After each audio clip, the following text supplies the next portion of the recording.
जो है वो ज़्यादा होता है। उसके बाद ये है कि अगर हम लोग इसमें बात करें, इसकी टाइप्स की बात करें, प्राइमरी हाइपरटेंशन आ जाता है जिसको हम लोग जो है वो एसेंशियल हाइपरटेंशन भी कहते हैं, ठीक है।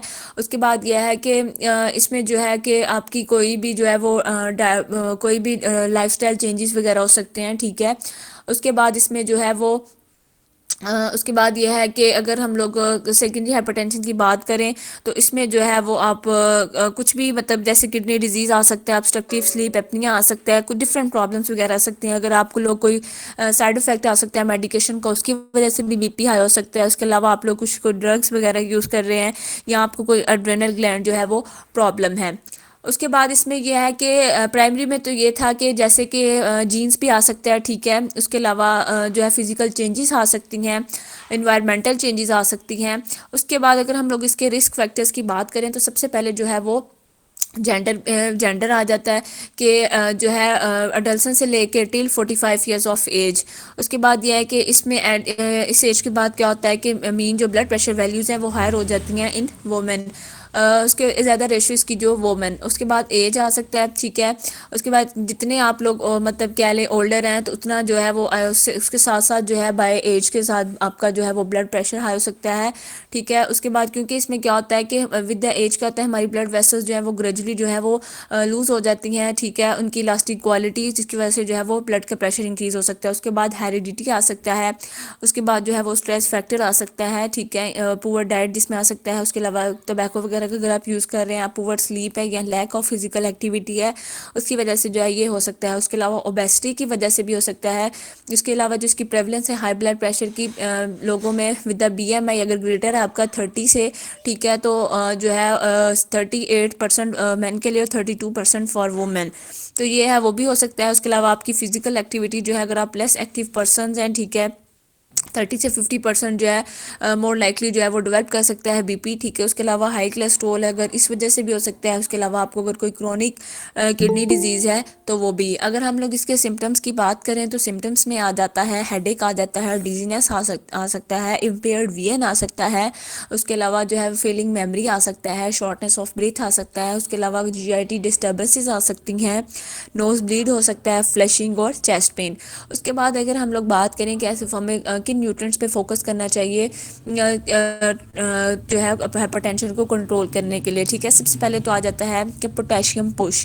पोटेशियम पुश क्या है, ये वर्क करता है एज अ नेचुरल डायूरेटिक है, ये लोअर करता है, ये प्रोमोटिंग करता है एक्सक्रीशन ऑफ सोडियम को। ये इंपॉर्टेंट है मसल फंक्शन के लिए और ये इसकी एबिलिटी है कि ये ब्लड वेसल्स को जो है वो रिलैक्स करता है और वाइडन करता है। उसके बाद रिच सोर्सेज में जो है वो बनाना आ जाता है, डेट्स आ जाता है, कोकोनट आ जाता है, गार्डन क्रेस आ जाता है। उसके अलावा काउ मिल्क आ सकता है। उसके बाद आ जाता है कॉन्सेंट्रेट ऑन कैल्शियम। कैल्शियम पे अपने कॉन्सेंट्रेट करना है। कैल्शियम क्या करता है, ब्लड वेसल्स को जो है वो टाइटन और रिलैक्स करता है, ठीक है, जब उस मतलब ज़रूरत हो। उसके बाद ये है ये हेल्थी बोन्स वगैरह के लिए। उसके अलावा जो है ये डिफरेंट बॉडी फंक्शंस के लिए जो है वो एक इंपॉर्टेंट रोल जो है वो प्ले करता है। उसके बाद रिच सोर्सेज में आ जाता है मिल्क आ जाता है, उसके अलावा उसकी जितनी भी इससे प्रोडक्ट्स बनते हैं जैसे कि पनीर वगैरह है। उसके अलावा आलमंड्स हैं, मस्टर्ड लीव्स हैं, सोयाबीन है, ये इसके लिए जो है वो बेस्ट है। उसके बाद करना है मैक्सिमाइज करना है मैग्नीशियम को। मैग्नीशियम का इंपॉर्टेंट रोल है ब्लड प्रेशर को रेगुलेट करने में। ये सपोर्ट करता है बॉडी के बहुत ज़्यादा प्रोसेस को, जैसे जिनमें जो है वो मसल नर्व फंक्शन आ जाता है, इम्यून सिस्टम आ जाता है, प्रोटीन सिंथेसिस आ जाती है। उसके बाद यह है कि मैग्नीशियम जो है वो हेल्प करता है कैल्शियम को कि वो मतलब ब्लड स्ट्रीम में जाने की, जहाँ पे जो है ये ब्लड प्रेशर को जो है वो लो करता है। उसके बाद ये है कि कुछ लोगों को अवेयर नहीं होता कि वो कितनी कैलोरीज जो है वो ले रहे हैं या खा रहे हैं पी रहे हैं, ठीक है। उसकी याद ये है कि उनको एस्टिमेट वगैरह करना जो है वो नहीं पता कितना वो ले रहे हैं। इस वजह से ये है कि उनको उसका कितना पोर्शन साइज वगैरह होना चाहिए। अगर हम लोग इसमें अवॉइड देखें तो हमें जो है वो अल्कोहल इनटेक से अवॉइड करना चाहिए, ठीक है। उसके अलावा जो है सोडियम से अवॉइड करना चाहिए। सोडियम हाइड्रेट जो है वो इंक्रीज़ करती है ब्लड प्रेशर को, ठीक है।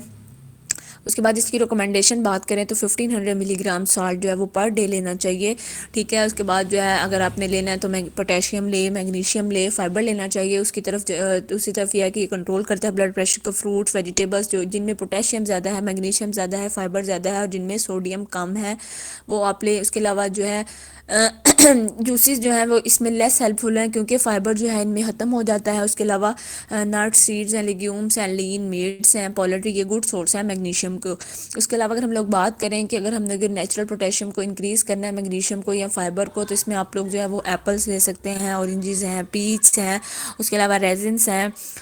उसके अलावा आ जाता है इसमें स्ट्रॉबेरीज आ जाती हैं, कैरेट्स आ जाता है, ब्रोकली आ जाता है, बीट ग्रीन्स आ सकता है।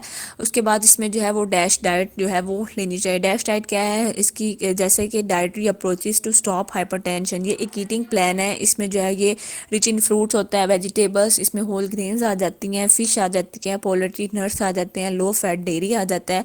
ये जो फूड्स हैं इनमें जो है वो की न्यूट्रिएंट्स जो हैं, जैसे कि जिसमें आ जाता है पोटेशियम आ जाता है, मैग्नीशियम आ जाता है, कैल्शियम आ जाता है, फाइबर आ जाता है और प्रोटीन आ जाता है। डैश डाइट क्या करती है, ये लोअर करती है ब्लड प्रेशर की, क्योंकि इसमें साल्ट कम होता है, शुगर साल्ट और जो शुगर कम होता है देन द टाइपिकली डाइट। उसके बाद यह है कि डैश डाइट में जो है वो डेजर्ट्स वगैरह को कटन किया जाता है। उसके अलावा स्वीटेन बेवरेज को, रेड मीट को और प्रोसेस्ड मीट्स को। अगर हम लोग डैश डाइट को देखें तो इसमें जो है कुछ रिकमेंडेशंस हैं, ठीक है, वो बेस करती हैं 2000 कैलोरीज अ डे। इसमें अगर हम लोग ग्रेन्स की बात करें तो ये 7 से 8 डेली सर्विंग है। वेजिटेबल्स की बात करें तो 4 to 5 है। अगर हम लोग फ्रूट्स की बात करें तो 4 to 5 डेली सर्विंग्स हैं, ठीक है। उसके बाद यह है फैट्स एंड ऑयल्स की बात करें तो 2 to 3 डेली सर्विंग्स है। उसके बाद जो है शुगर देखें तो शुगर इन जनरल जो है वो कैलोरीज ऐड इसमें मतलब कैलोरीज इससे ज़्यादा होती हैं, ठीक है। लेकिन जो वाइट स्टफ़ है जिसको हम लोग कहते हैं sucrose, high fructose, corn syrup वगैरह, ठीक है। उसके बाद नाइट्रेट्स हैं, सोडियम नाइट्रेट जो है वो कॉमनली यूज़ होता है प्रिजर्वेटिव एज अ प्रिजर्वेटिव के तौर पर साल्टी प्रोसेस मीट्स लाइक, ठीक ठीक है। उसके बाद इसमें यह है कि टू मच इंग्रेडिएंट्स का जो ये यूज़ है ये इंक्रीज़ कर सकता है हार्ट डिजीज़ और कैंसर को। उसके बाद हम देखेंगे कि ऐसे कौन से फूड आइटम्स है जो आप इजीली कंज्यूम कर सकते हैं high blood pressure diet plan में। सबसे पहले बनाना है, ये जो है पोर्टेबल है, इजी पील फ्रूट्स है, ठीक है। सोडियम इसमें सोडियम कम होता है, इसमें रिच होता है पोटेशियम और जो हेल्प करता है ब्लड प्रेशर को लो करने में। उसके बाद स्पिनच आ जाता है, ये ग्रीन लीफी डिलाइट क्या है, इसमें कैलोरीज कम होती हैं, फाइबर ज़्यादा होता है। इसके अलावा इसमें पोटेशियम होता है, फोलेट होता है, मैग्नीशियम होता है, की इंग्रेडिएंट्स होते हैं जो लोअर करते हैं और मेंटेन करते हैं ब्लड प्रेशर लेवल्स को। उसके बाद सेलेरी आ जाता है, 4 to सिलरीज कैलेस्ट स्टार्क्स अ डे की क्या करती हैं, रिड्यूस करती हैं ब्लड प्रेशर की। इसमें जो है वो फाइटोकेमिकल्स आ जाते हैं जिनको हम लोग पेथालाइट्स कहते हैं, जो रिलैक्स करते हैं मसल टिश्यूज़ को, आर्टरी वॉल्स में। उसके अलावा इंक्रीज़ करते हैं ब्लड फ्लो को और लोअर करते हैं ब्लड प्रेशर को। इसमें बाद ओट मील आ जाता है, डाइट अगर इसमें जो है फाइबर ज़्यादा होता है, होल ग्रेन से हेल्प करते हैं बॉडी को मेंटेन करने में, एक हेल्थी ब्लड प्रेशर को मेंटेन करने में।